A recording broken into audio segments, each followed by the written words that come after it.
She is just the nanny, until the billionaire's daughter called her mommy in front of everyone. One cracked photo frame, one forgotten lullaby, and suddenly Amelia's entire past is called into question. But when the truth is buried in sealed records and haunting portraits, will uncovering it destroy everything or finally bring her home? Before we dive into this unforgettable journey, tell us in the comments, where are you watching from? If stories about love, sacrifice, and second chances speak to your heart, hit that subscribe button, because tomorrow we're bringing you another powerful story you won't want to miss. The rain blurred the New York skyline into streaks of gray and gold as Amelia Hart stepped off the crowded bus, her worn boots splashing into a puddle near the curb. Her umbrella had flipped inside out 3 blocks ago, but she clutched it anyway, more out of habit than function. With her damp resume folded in her purse and a flutter of anxiety in her stomach, she stared up at the towering glass facade of the Ashbourne residence. It didn't look like a home, it looked like a fortress. 26, underpaid and desperate, Amelia had taken the nanny job out of necessity. Her younger brother Caleb needed another round of treatment. The bills were drowning them. She didn't have the luxury of fear, not even when it came to stepping inside the world of billionaires. A housekeeper in a gray uniform opened the polished double doors. "You must be Miss Hart. Mr. Ashbourne is upstairs. Clara is in the playroom." Amelia wiped her shoes on the mat and stepped into the marble foyer. Everything gleamed. Crystal light fixtures, silence heavy as velvet, and the faint smell of roses and old money. She was escorted past a library and a grand staircase, down a hallway lined with muted oil paintings, until they reached a room full of toys that looked barely touched. At a small table, a little girl sat alone, pressing crayon to paper with slow, deliberate strokes.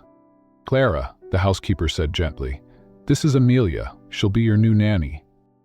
The girl looked up. She had light brown curls, pale skin, and wary eyes too old for 5 years. Clara said nothing, just stared. Amelia knelt, offering a small, careful smile. "Hi, Clara. I like your drawing." "A horse?" the girl mumbled. "It's beautiful. Do you like horses?" Clara gave a soft shrug. "I used to ride." "Before?" "It's before." The word hung like fog between them. Amelia didn't press. Instead, she sat on the carpet beside her and reached. "I'm not here to replace anyone," Amelia said quietly. "Just to keep you company, until you're ready to talk." Clara said nothing, but an hour later she handed Amelia a crayon. By the end of the day, Clara had spoken only a handful of words, but when Amelia tucked her in that evening and gently pulled the covers over her, the little girl clung to her sleeve. "Stay," she whispered. "Just until I sleep." Amelia sat at the edge of the bed, humming softly. She didn't know lullabies, only scraps of songs her mother once sang. Claire's breathing slowed, her fingers still curled loosely around Amelia's hand. On her way out, Amelia passed a hallway table and paused. A photo frame sat askew, its glass cracked down the middle. The picture inside had been turned face down. She flipped it over. A beautiful woman smiled from beneath the crack. Long auburn hair, soft green eyes, a calm confidence. The same eyes that had stared up at her from Clara's face. For a split second, Amelia felt something cold crawl down her spine. She heard a sound behind her and turned. Nicholas Ashbourne stood at the end of the hallway, his expression unreadable. "Photo stay as it was," he said. Amelia flushed. "I'm sorry, I didn't mean..." "She's gone. There's no need to keep looking back." With that, he turned and disappeared into the shadows of his study. Back in the guest room, Amelia sank onto the bed. She pulled her damp coat tighter around her and stared at the ceiling. Wealth didn't buy healing, and pain, it seemed, had no preference for address. She didn't expect to fall asleep, but she did. And when a scream woke her hours later, it was Clara's. Amelia ran barefoot down the hallway. Clara was curled into a tight ball at the head of the bed, trembling, her cheeks streaked with tears. Her small voice barely rose above a breath. "Mummy." Amelia didn't hesitate. She sat on the edge of the bed and gently wrapped her arms around Clara, rocking her slowly as the little girl cried into her shoulder. The nightlight cast long shadows across the room, and for a moment, the silence between them pulsed with something deeper than fear, something ancient and aching. Clara clutched Amelia tighter and whispered, "You smell like her." Amelia froze. Clara's fingers curled into the fabric of Amelia's sweater. "Like vanilla and lavender, like Mommy." Amelia's throat closed. She stroked Clara's hair, her mind spinning. "I'm not your mommy, sweetheart," she whispered gently, "but I'm here now." Clara nodded, against her eyes closing again, this time more peacefully, but her words echoed in Amelia's chest long after the child fell asleep. Upstairs, Amelia made herself a cup of tea in the silent kitchen. The house was a maze of cold marble and empty halls, and it made her feel small, like a guest in someone else's grief. She leaned against the counter, eyes flicking toward the family portraits on the far wall. None of them included Clara's mother. Why? The next morning, Clara was already dressed when Amelia arrived in the playroom. She wore a pale yellow dress and held a stuffed bear tightly to her chest. "Do you like waffles?" Amelia asked softly. Clara nodded. They cooked together in the kitchen, Clara watching intently as Amelia poured batter onto the waffle iron. The little girl didn't say much, but when Amelia set a plate in front of her and smiled, Clara whispered, "Mommy used to make hearts with the strawberries." Amelia quietly sliced the strawberries and shaped them just so. Across the kitchen, Nicholas Ashbourne walked in, pausing mid-step when he saw the two of them. "Good morning," Amelia offered. He gave a curt nod. "Clara, your ballet class is at 10. "Sure, teacher," Clara mumbled. As Nicholas turned to leave, Amelia took a breath. "Sir, I hope I didn't overstep last night with the photo." He didn't look back. "It's just a picture. With Clara's mother," she said softly. Finally, he turned. His face was guarded, his voice cool. "Clara's mother died. That's all that needs to be said." Amelia nodded, though her instincts stirred uneasily. "Of course." Later that afternoon, Clara pulled Amelia into the drawing room. "I want to show you something," she said shyly. She opened a drawer beneath the window seat and revealed a sketchbook. Inside were pencil drawings, mostly of a woman with wavy hair and soft eyes. Each page seemed like a memory, trapped in graphite. "To draw too," Clara whispered. "She taught me."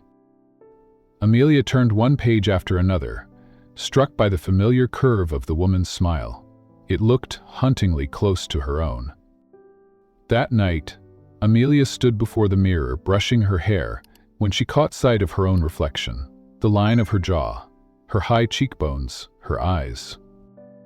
For the first time, she realized why Nicholas's gaze lingered a beat too long when he first saw her. It wasn't attraction. It was recognition. She opened her wallet and pulled out the faded photo of her own mother.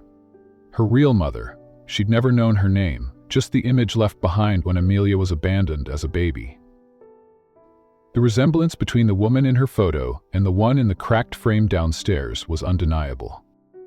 Amelia sat on the edge of her bed, heart pounding. What if Clara wasn't mistaken?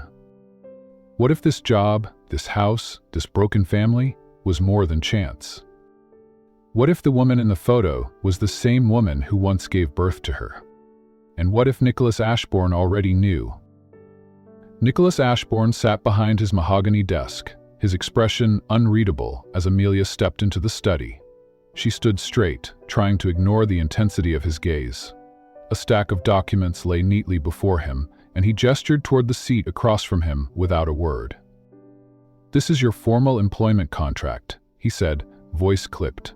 "Standard legal protections, non-disclosure clause, termination conditions, behavioral expectations."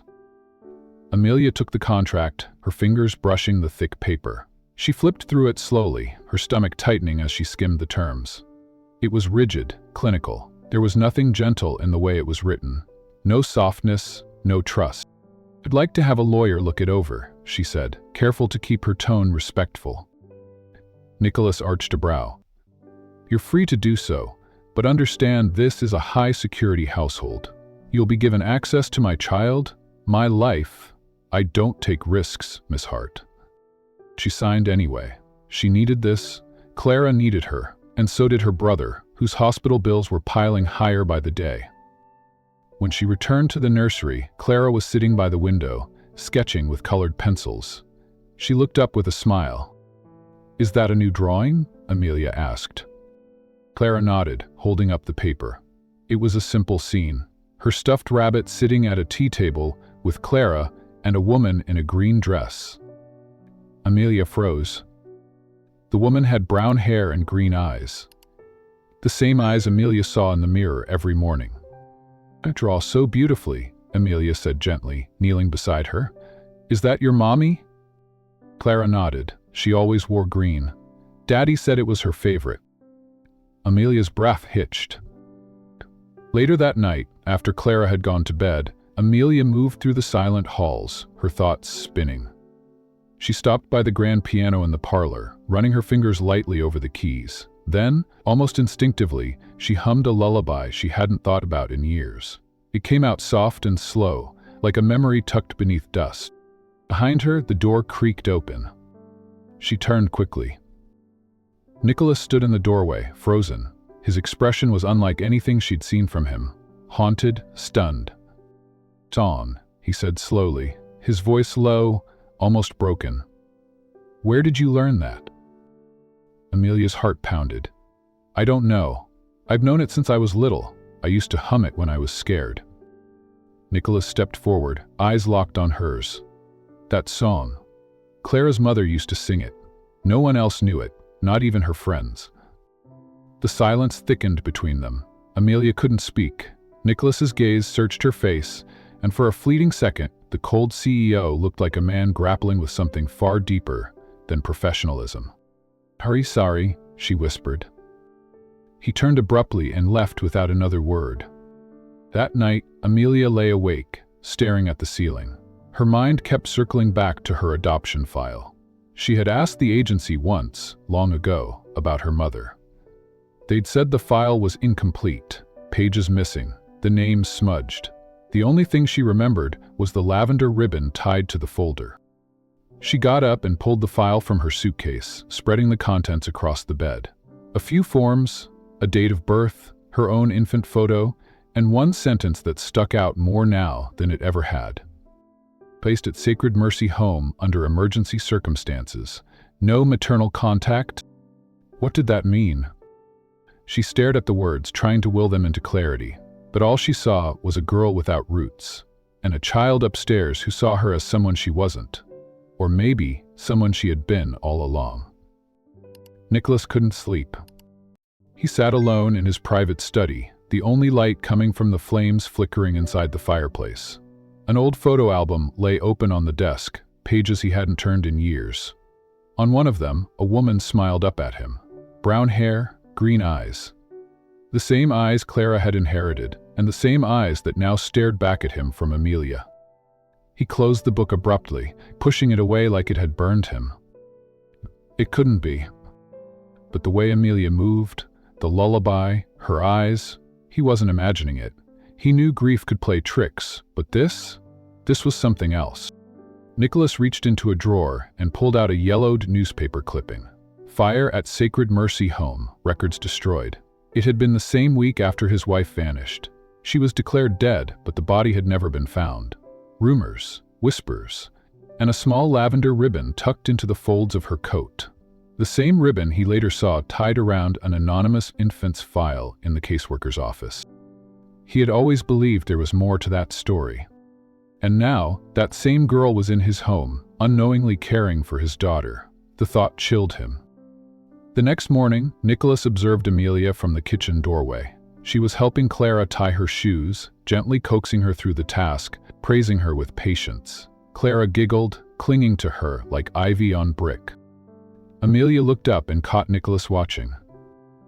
She froze, unsure of what emotion flickered behind his eyes. Suspicion? Curiosity? Or something harder to name? "Good morning, Mr. Ashbourne," she said softly. He gave a polite nod and left without a word. Later that day, Amelia was cleaning out a corner of the study when she found a photo under a stack of books.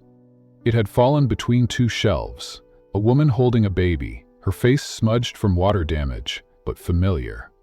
She turned it over. Written on the back in delicate script, "To Nicholas, our forever." Her heart pounded. She slipped the photo into her pocket and returned to her room, where she sat on the edge of the bed, hands trembling. She had questions, too many. But how did you ask a man like Nicholas Ashbourne why his daughter called you mommy? With evening, as Clara slept, Amelia took out her adoption file again. She ran her fingers over the faded pages, now seeing them differently. She needed answers. She needed the truth. She didn't notice the door open. Nicholas stood there, silently watching her. "You were adopted?" he asked. Amelia's head snapped up. She nodded slowly. "Yes. When I was just a few days old. The file is incomplete." He stepped further inside. Nicholas sat down, hands clasped. For the first time he looked human. "It was a girl," he began, voice low. "She was kind, musical, wild and bright. She disappeared before Clara was born. People said she died, but I never saw her body." Amelia's breath caught. "I was told a baby survived a fire there. No one claimed her." He looked at her, eyes glassy. "That baby, I think she's sitting in front of me." Tears filled Amelia's eyes. "I've wondered my whole life who I was. Wondered what became of the child she never got to meet." The silence wrapped around them, thick, trembling, and raw. Neither spoke the words yet, but the air between them knew. Something lost had returned. And now, the truth had begun to rise. Clara tugged gently at Amelia's hand one rainy afternoon. "Come see the music room," she whispered, eyes wide with excitement. The little girl led her down a marble hallway, through tall French doors, and into a grand room lined with dusty bookshelves and an untouched black piano.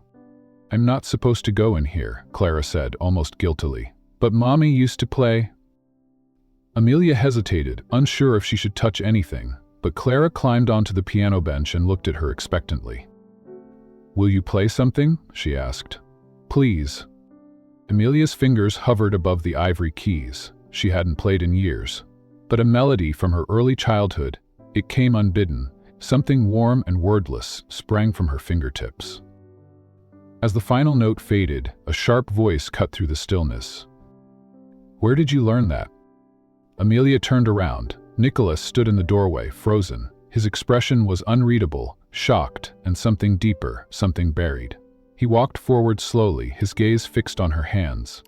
"Composition," he said, voice low. "No one outside this house knows it. Elena wrote it when she was pregnant." "Sorry," Amelia stammered. "I didn't know. It just came to me. I've played it since I was a child." Nicholas stared at her for a long moment before turning abruptly and leaving the room without another word.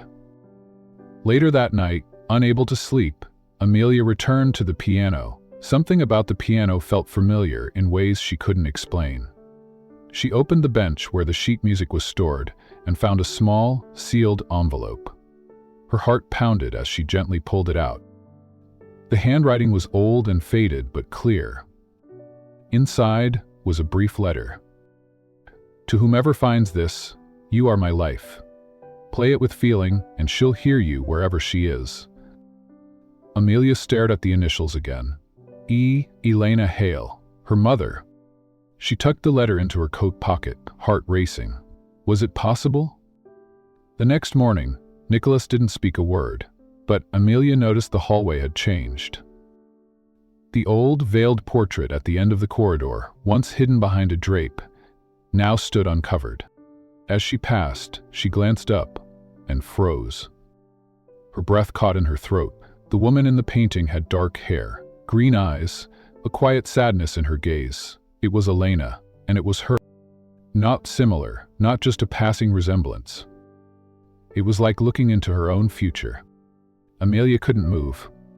She stood in front of the portrait, heart pounding against her ribs. The woman in the painting, Elena Hale, was more than a resemblance. She looked like the person Amelia imagined herself becoming, if life had taken a different turn.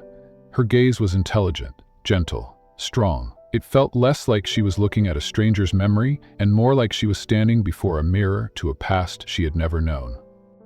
Footsteps echoed behind her. Nicholas. He didn't say a word at first, just stood beside her, arms folded, jaw tight.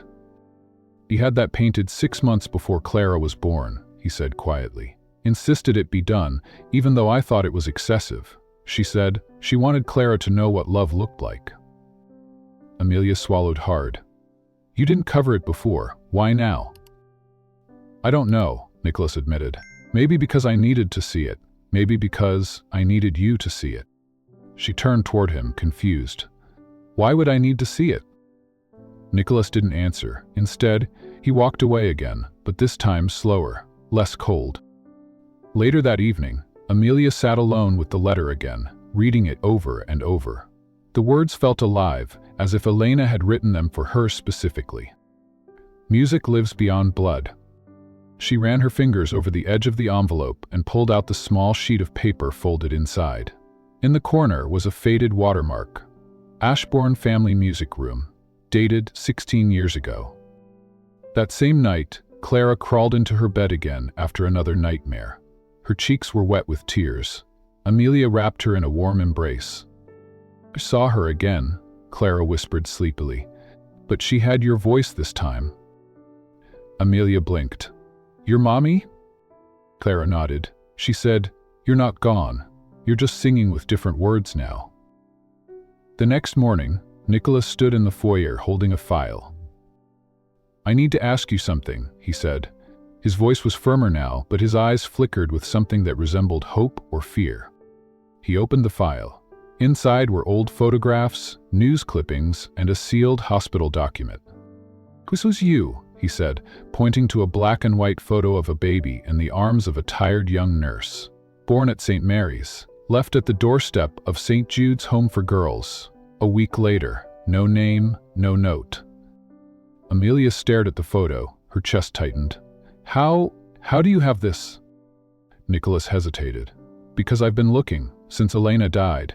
There were inconsistencies with the hospital records. That painting, your voice, the song. You think this is all coincidence? She shook her head slowly, lips trembling. I don't know what to think anymore. Nicholas leaned against the table, looking exhausted for the first time. She told me once, when she was still alive, if anything ever happened to her, she hoped music would find its way back to Clara. She said it would carry her home. The air between them grew quiet, but not empty. It was a silence full of questions neither of them could yet answer. I'm not her, Amelia said softly. I don't remember anything. I don't know who I am. Nicholas met her eyes. Maybe not, but Clara sees something in you. And if you are who I think you are, it's overly gay attachment and unable to move on. Elena's daughter, then you're more than a nanny. You're family. The word family hit harder than she expected, because deep down, a part of her had always longed to belong somewhere. That night, Amelia stood at the piano again. She closed her eyes, let her fingers fall to the keys, and the house once frozen in grief began, slowly, to hum again. Amelia stood outside the adoption agency with a hood pulled tight over her head. The rain had begun again, a soft drizzle misting the air, making everything feel quieter, heavier. Her fingers clutched the worn piece of paper she'd written her alias on. Claire Monroe. A name borrowed from a novel she once loved, a name that didn't carry the weight of what she feared she might uncover. Inside, the receptionist smiled politely. Can I help you? Be weird, Amelia said, clearing her throat. I'm looking for any records associated with an adoption that took place 26 years ago. I have the birth date. The woman nodded. Are you the adoptee? The woman handed her a clipboard. Fill this out. Some of the records may be sealed depending on the case. Amelia filled in the blanks with trembling hands. When she handed it back, the woman raised an eyebrow. Claire Monroe, born February 3, 1999? Amelia nodded. The woman typed for a moment, then excused herself to speak with someone behind a frosted door. Minutes passed like hours. Then, finally, a man in glasses and a dated sweater emerged. You requested sealed records, he said. Normally, we require a court order, but… He paused, sliding a single envelope across the desk. One had something unusual. It was voluntarily unsealed a few months ago. Amelia blinked. By whom? The man shrugged. No name, just an order to make it available if someone came asking. She reached for the envelope with shaking fingers. The moment she opened it, her breath caught. Truth Mother, Elena Hart. Her legs nearly gave out. She sank into a nearby chair, paper clenched in her lap like a lifeline. Her ears rang, her pulse roared. She stared at the name over and over again until the ink blurred. Elena. She hadn't imagined it. She hadn't conjured the resemblance or the melody or the aching grief in Clara's eyes. It was real, and somehow, Nicholas knew. That evening, Amelia returned to the Ashbourne home in silence. Her fingers were still curled around the envelope when Nicholas met her in the foyer. His eyes narrowed. I had someone follow you, he said quietly. I needed to know. You vanished from the house. You were gone for hours. Amelia's lips parted, her heart pounding. I had to find out for myself. Nicholas's voice dropped. Find out what? She held the envelope toward him, hand trembling. That I don't know who I am. He didn't take the envelope. I do, he said flatly. I knew before you walked into that agency. Her breath hitched. Nicholas pulled out a file from his coat pocket, thinner than before. Inside was a printed DNA test. His eyes scanned the results like a man already burdened by their weight. It's true, he said hoarsely. Elena Hart. She was your biological mother. Amelia stepped back. So, you had this all along. You needed proof, he whispered. I saw the signs, but I thought I was going insane. I had to know before I said anything to you. She clutched her chest. Why? Why was I adopted? Why would she give me away? Nicola's eyes darkened with sorrow. Didn't die in childbirth like I told everyone, he said. She lived. For 6 more months. Amelia's knees buckled. She sank to the stairwell, the paper falling from her hand. Nicholas sat beside her. She gave you up to protect you. Her side of the family, they didn't approve of our marriage. They threatened her, told her the child would ruin everything. I tried to fight them, but when I returned from a business trip, she was gone. They'd hidden her in another state, in a private facility, and when she gave birth, she gave you to a nun. Asked her to keep you safe, and then she fell ill and died. Tears rolled down Amelia's cheeks. She died believing I was safe. Nicholas nodded. She learned that nature worked. A note for you, but I didn't know where you were. I searched for years. A clap of thunder shook the windows. And then, down the hallway, came the soft padding of bare feet. Shira. She blinked at them through sleepy eyes. You're both crying, she whispered. Nicholas looked up, speechless. Clara padded closer and touched Amelia's hand. We're a family now. Amelia gasped softly, unable to answer. But her arms wrapped around Clara, and Nicholas's hand gently rested on both of theirs.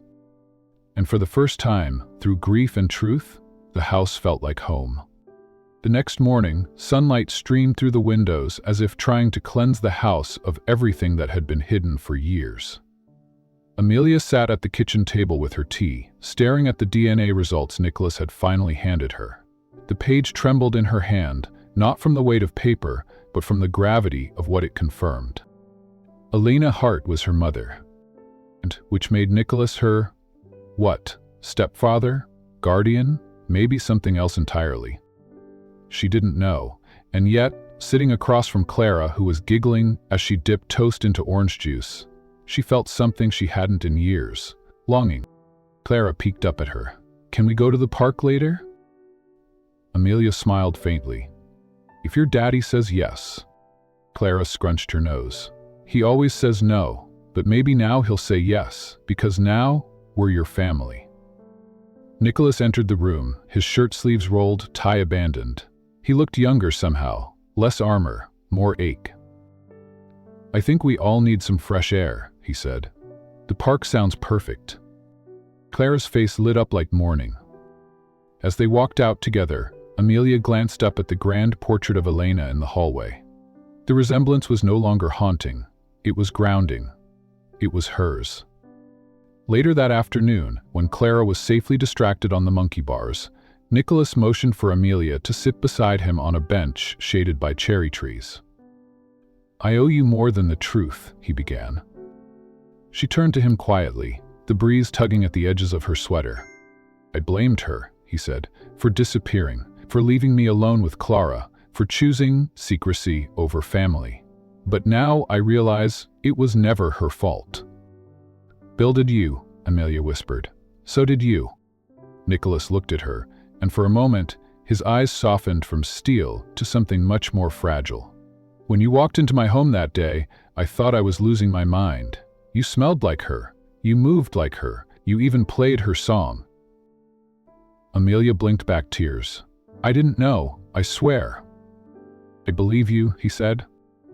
A long silence settled between them before she spoke again. "And now," Nicholas looked toward Clara. "Now, we rebuild. However you want. You don't owe us anything, Amelia. You've already given us more than we ever expected." Amelia looked down at her hands. "I don't want to leave." He turned to her, startled. She smiled faintly. "Not just for Clara, for me." Nicholas nodded, emotion flickering behind his eyes. "Then stay, as long as you want, as who you are." She tilted her head. "And who is that exactly?" Nicola chuckled lightly. "A miracle, maybe." That night, as the city lights blinked through the penthouse windows, Amelia sat in the music room again. This time, not alone. Clara curled beside her, asleep with a coloring book in her lap. Nicholas sat in the corner, silent but present, holding the letter Elena had once left behind. He hadn't read it aloud, not yet, but he had promised to, one day when the time was right. Amelia's fingers brushed the piano keys gently, letting a soft lullaby drift into the quiet. She wasn't playing for answers anymore. She was playing for memories, for healing, for a woman who had loved deeply and sacrificed everything, for the man who had once been broken and was learning to open again, for the little girl who had unknowingly bridged a past to a future. And most of all, for herself. Because the truth didn't destroy her. It rooted her. The air inside the lawyer's office was sterile, like a place where secrets were locked behind mahogany desks and brass drawer handles. Amelia sat on a leather chair beside Nicholas, her fingers nervously twisting the chain around her neck. Across from them, Margaret Holloway, a silver-hived woman with eyes like cold glass, cleared her throat as she reviewed the papers in front of her. "You're sure about this?" she asked Nicholas, peering over her reading glasses. "This is no minor adjustment. You're naming Miss Hart as Clara's co-guardian and sole beneficiary to Elena's legacy foundation." Nicholas nodded. "I'm sure." Amelia's breath hitched. She hadn't known about the latter part. Margaret set her pen down. "You understand this will cause waves, possibly storms. Your sister Victoria still has influence on the board. If she catches wind of this..." Nicholas smiled. "I'm not concerned with Victoria's opinion," Nicholas said sharply. "This is Elena's daughter. She deserves her mother's legacy." Amelia swallowed hard, her voice barely audible. "But I'm not a Hale." Nicholas turned to her. "You're Elena's blood and Clara's family. That makes you more than enough." Margaret leaned back, her tone more cautious than before. "Then I advise extra security and extreme discretion, because this will make enemies, Nicholas, and some of them wear designer heels." Nicholas gave a grim nod. Noted. That evening, the rain tapped against Amelia's apartment windows like nervous fingers. She hadn't stayed at the Ashbourne estate that night, needing a moment alone to absorb the weight of it all. The locket around her neck, the only piece of her mother she'd ever known, rested just above her heart. Inside was a tiny photograph of Elena, playing the piano, a gift her adoptive parents had passed on to her as a mystery, never knowing its origin. She closed her eyes on the worn couch, letting the soft hum of the rain lull her into something close to sleep. A sharp crash woke her. She bolted upright. The window was shattered, glass glittered like ice on the hardwood floor. Her heart pounded. She looked around, no one in sight, but something was missing. A music box locket. Gone. Her throat tightened. Her hands trembled as she picked up the broken chain from the floor. By the time Nicholas arrived, the police had already cordoned off the space. Amelia sat at the kitchen table, a blanket around her shoulders, staring at nothing. Nicholas crouched beside her, his voice low. "Are you hurt?" She shook her head. "They took it, the locket." His jaw clenched. They knew what they were looking for. He stood, eyes blazing. "Victoria?" Amelia looked up, confused. "Your sister?" Nicholas nodded. "She hated Elena, blamed her for everything. When my father passed, there was a dispute over the Hale Foundation's direction. Elena wanted it for music education and outreach. Victoria wanted a museum. They never reconciled." "Seriously? You really think she'd break into my home?" Amelia asked, still shaking. "She wouldn't. But she'd pay someone to." That night, Nicholas insisted she return with him. Not as a guest, as family. "I'll get new locks, private security. Whatever you need," he said as they walked into the estate. "You've already been taken once. I won't let it happen again." Amelia paused in the grand foyer. "What do you mean, taken?" Nicholas looked away, conflicted. "Your mother didn't give you up willingly. She was pressured, misled. There are things I still need to tell you, but not tonight." Amelia nodded slowly. "Okay, but I need one thing from you." "Is it?" "Don't protect me with silence," she said softly. "Not like she did." Nicholas stood at the edge of the hallway as Amelia disappeared into Clara's room. The child had fallen asleep in the car, her small arms clinging to Amelia's neck, as though she were the only anchor she trusted. When Nicholas walked in quietly, a few moments later, he saw Amelia brushing Clara's hair back gently, whispering a lullaby under her breath. He didn't interrupt. Not because he was afraid of breaking the moment, but because he realized he was no longer the center of it. This wasn't about him anymore. It was about what Elena would have wanted, about the family she'd tried to protect with distance, with silence, with sacrifice. Later that night, Nicholas opened a hidden drawer in his private study and pulled out a folder marked "Only with Initials." Inside were letters, some signed, others unfinished. One read, "My daughter, if you ever find this, I hope you forgive me. I never meant to leave you. I only meant to save you." He ran a hand over his face. She'd never said the full truth. She'd left breadcrumbs, and now Amelia was following them, piecing together a mother she never knew and a life she almost never had. The next morning, the estate buzzed with tension. Margaret returned, this time with the finalized documents. Amelia was now co-guardian of Clara and, legally, executor of the Elena Hale Foundation, if anything ever happened to Nicholas.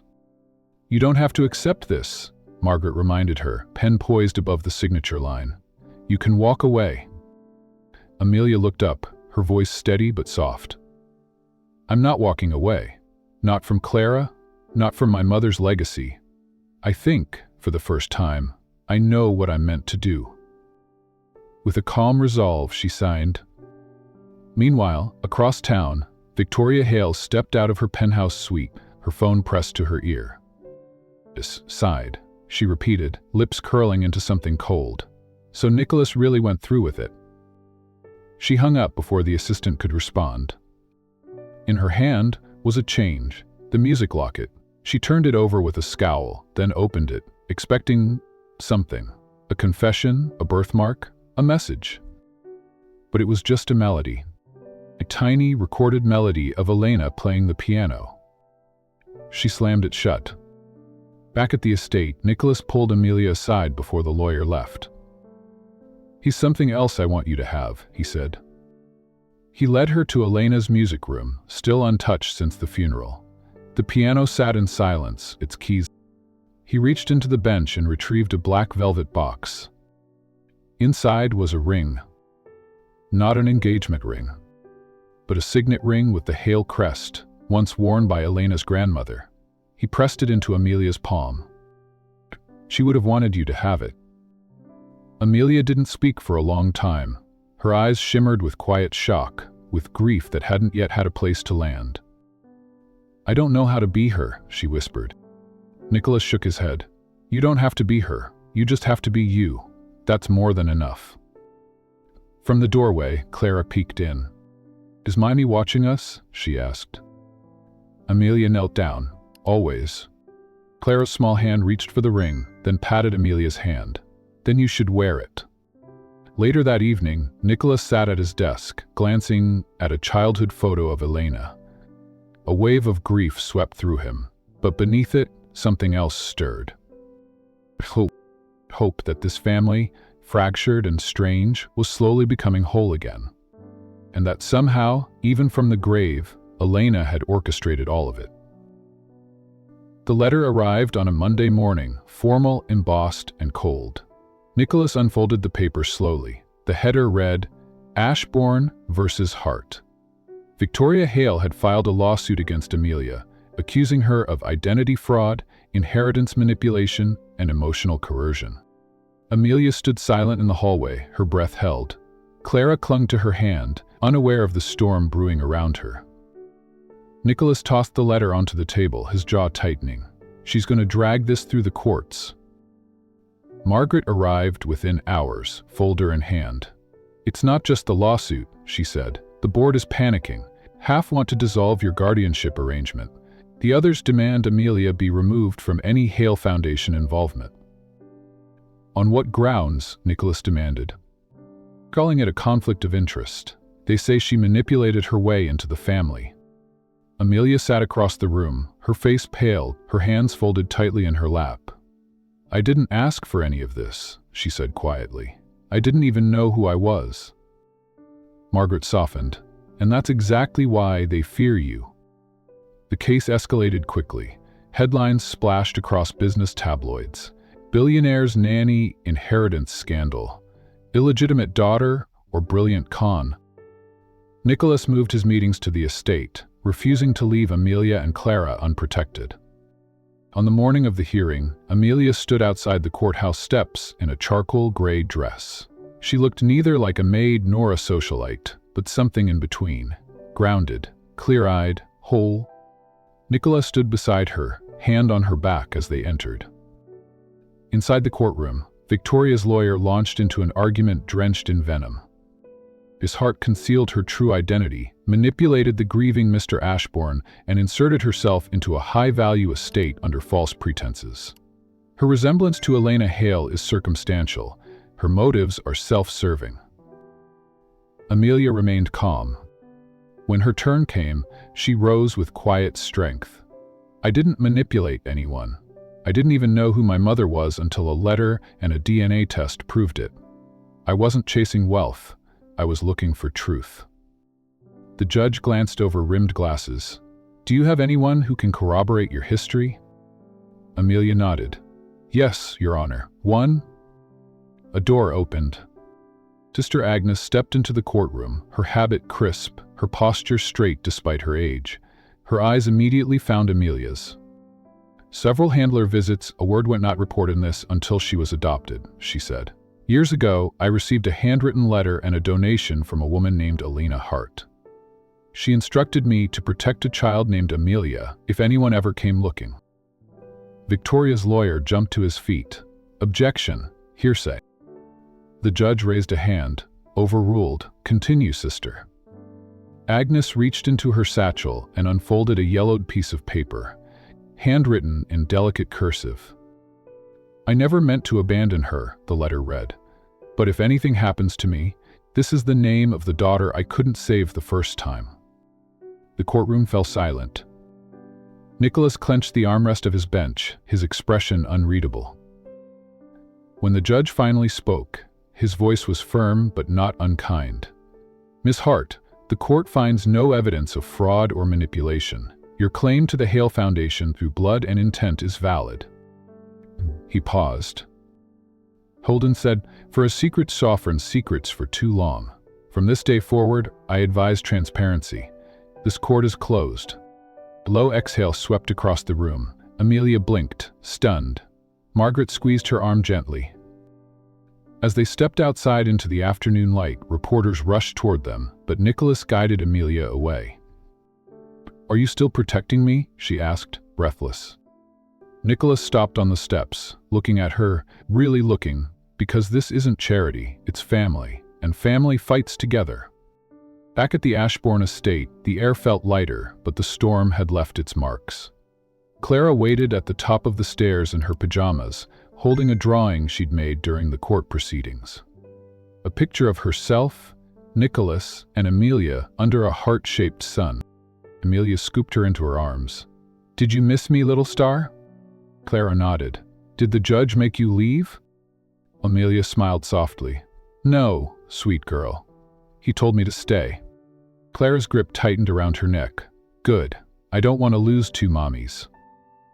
Later that night, Nicholas and Amelia sat across from each other in the quiet music room.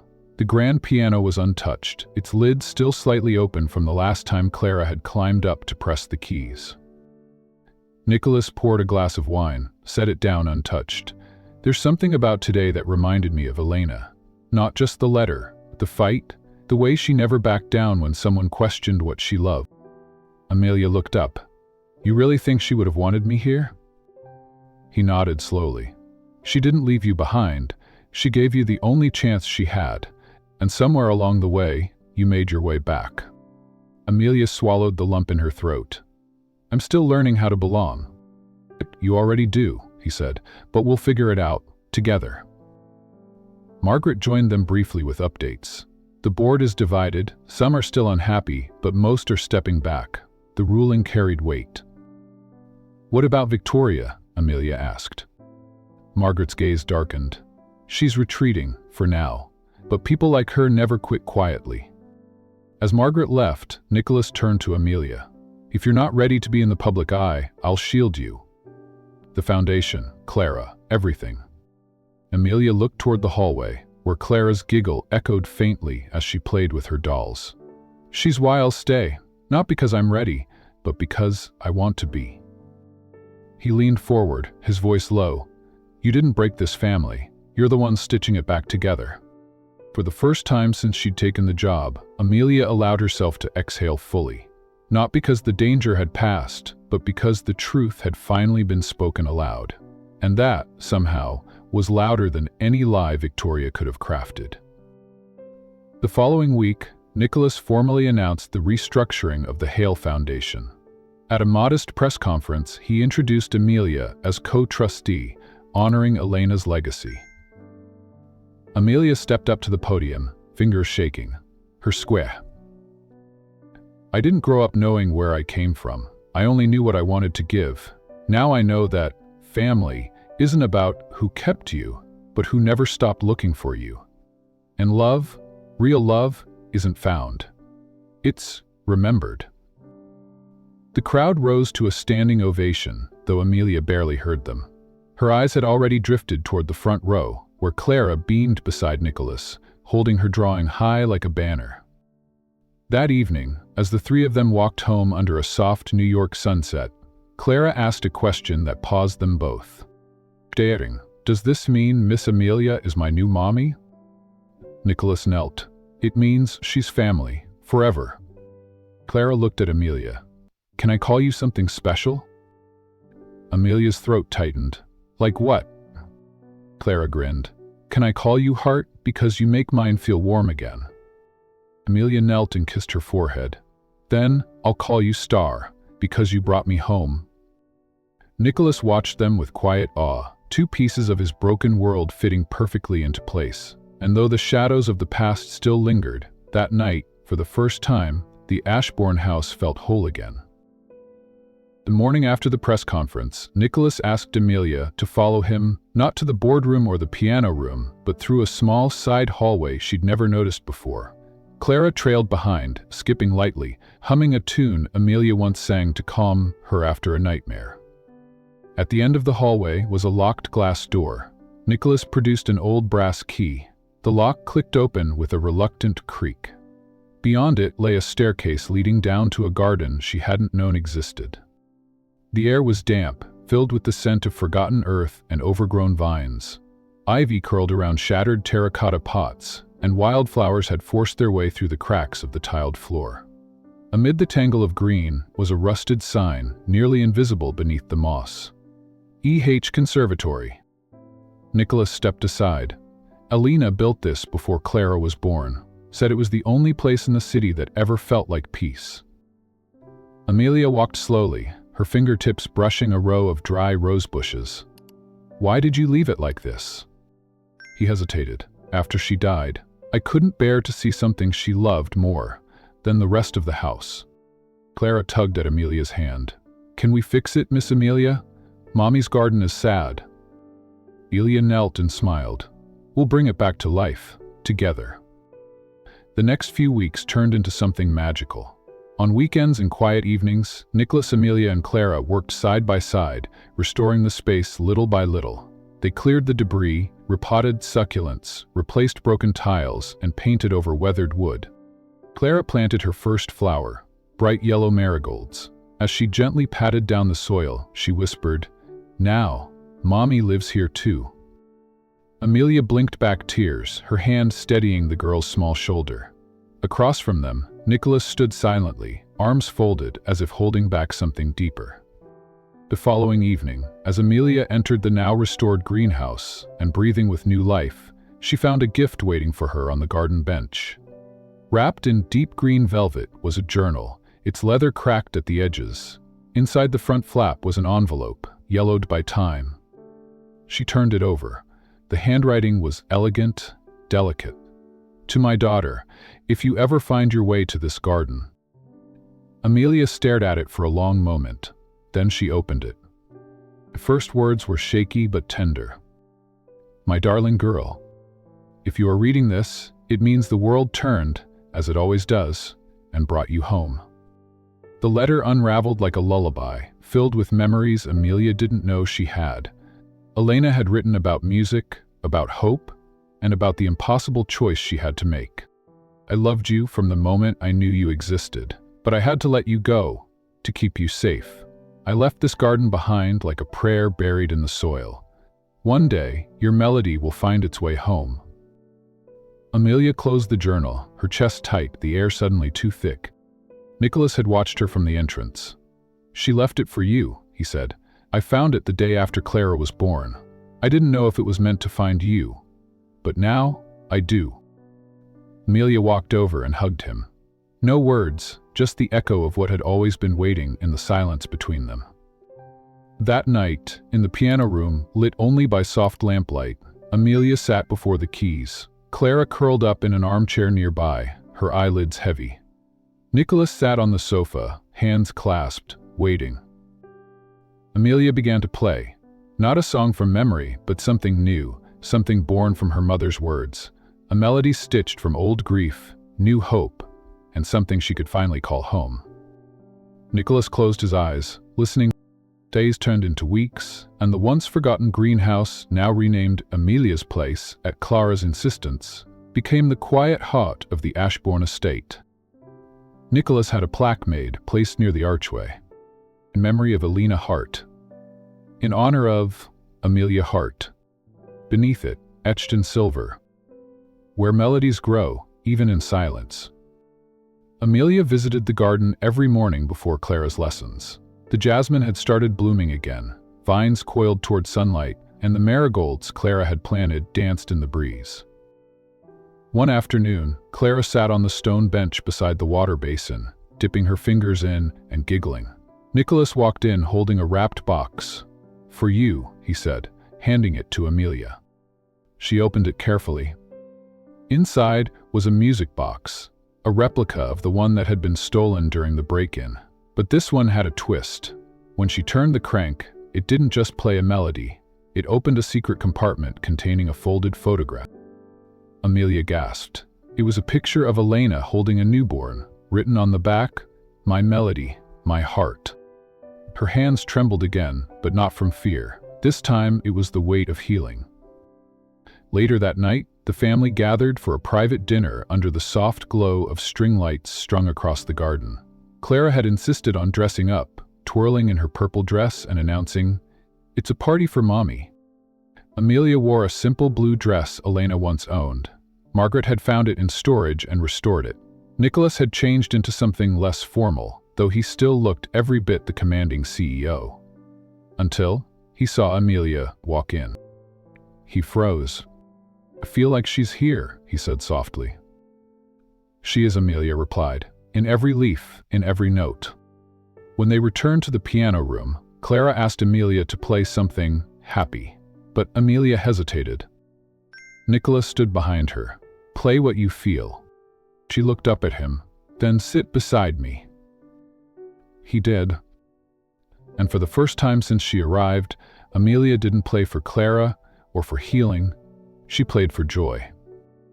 Her fingers danced across the keys, crafting a melody she didn't know she had inside her, a mixture of Elena's softness and Nicola's quiet strength and her own voice, finally unburdened. Clara clapped before the final note faded. "That's Mommy's favorite song now," she whispered. Amelia smiled, glancing sideways at Nicholas. His eyes were glistening, but he said nothing, just rested his hand briefly on hers, steady, warm, full of everything unsaid. The next morning, Amelia found a letter from Clara on her bedside table. It was written in crayon, folded like a tiny card. "Dear Miss Amelia, thank you for the garden. Thank you for the songs. But most of all, thank you for being my new mommy in my heart." She held the note to her chest, tears slipping down her cheeks. Later, as the sun rose and the city beyond the windows came to life, Amelia stood before the portrait of Elena in the hallway. She didn't flinch this time. Instead, she smiled.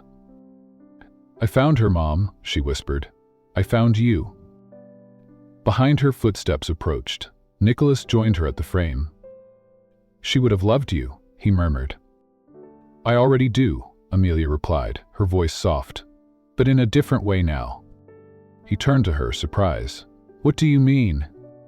She looked up at him, eyes steady. "I thought I came here to take care of Clara, but I think I was meant to take care of you too." Nicholas didn't respond immediately, but his expression said everything. In that silence, something sacred passed between them. No more contracts, no more hesitation. Just music, just family. And in Amelia's place, the melody continued, growing in every corner of their hearts. 1 year later, the ballroom of the Grand Astoria bloomed with golden light and soft music. Laughter echoed from every corner as guests in evening gowns and tailored suits gathered under the banner, the Ashbourne Foundation for Forgotten Children. Launch Gala. Amelia stood near the stage, her emerald dress swaying with the movement of the crowd, her hands slightly trembling as she adjusted the delicate bracelet Clara had gifted her that morning. It was handmade, a string of tiny heart-shaped beads, each in Clara's favorite colors, lavender and sky blue. Around her neck, she wore Elena's locket, now restored and engraved with 2 names inside, Elena and Amelia. The past year had been a blur of transformation. Nicholas had given her full creative reign over the foundation, and together they built it into something deeply personal, an organization that sought not only to support abandoned and adopted children, but to give them voices, choices, and music. Clara had drawn the logo herself, a heart wrapped in vines blooming from a piano. It had made everyone cry, including Amelia. "Be ready." Nicholas appeared beside her, tall and composed in a charcoal suit that made his green eyes seem even deeper. His tone was soft but steady. Amelia nodded, drawing in a breath. "As I'll ever be." The lights dimmed. A hush spread through the room. The MC's voice echoed, introducing the founder and visionary Amelia Hart. Applause rose, but Amelia barely heard it. Her heart thudded as she walked on stage. She stood at the podium, hands on the sides, scanning the audience. She saw familiar faces, Margaret near the front, Harper and Sister Agnes smiling beside her, and in the very front row, Clara in a very purple dress, grinning with all her teeth missing. "I want to begin," Amelia said, her voice clear and warm, by saying that this foundation is not built on charity, it's built on survival. on the courage to ask, "Where do I belong?" and the strength to keep asking until someone answered. She paused, eyes drifting toward Clara. For years, I didn't know my name. Not really, not the one whispered into lullabies or sewn into memory. But this year, I found it. Not on a birth certificate, not in a sealed record. I found it in a garden, in a drawing, in the echo of a piano. More applause. She stepped back as the crowd rose again, but the moment wasn't done. Nicholas came forward, standing behind the microphone, emotion tugging at the edges of his voice.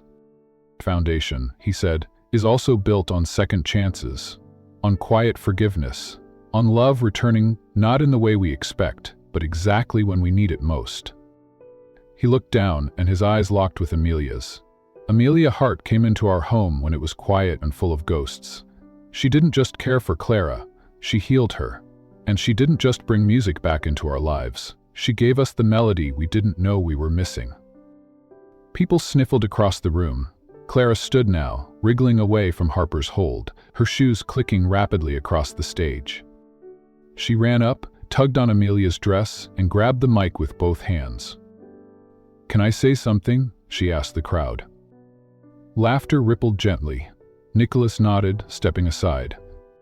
Clara turned to Amelia. "Can I call you Mommy now?"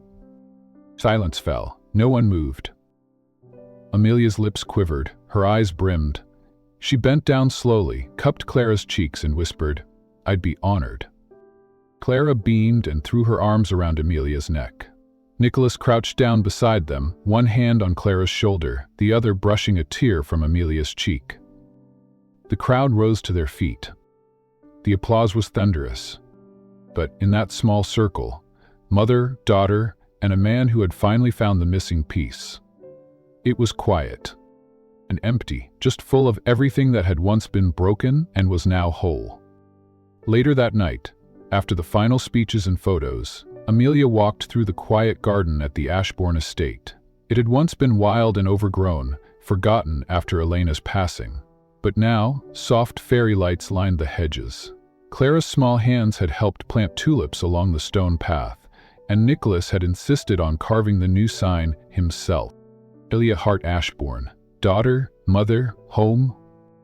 She ran her fingers over the engraved letters, the cool metal grounding her as warm wind danced through the ivy. Behind her, she heard footsteps. "You always disappear after speeches," Nicholas said softly, his voice more amused than scolding. Amelia turned.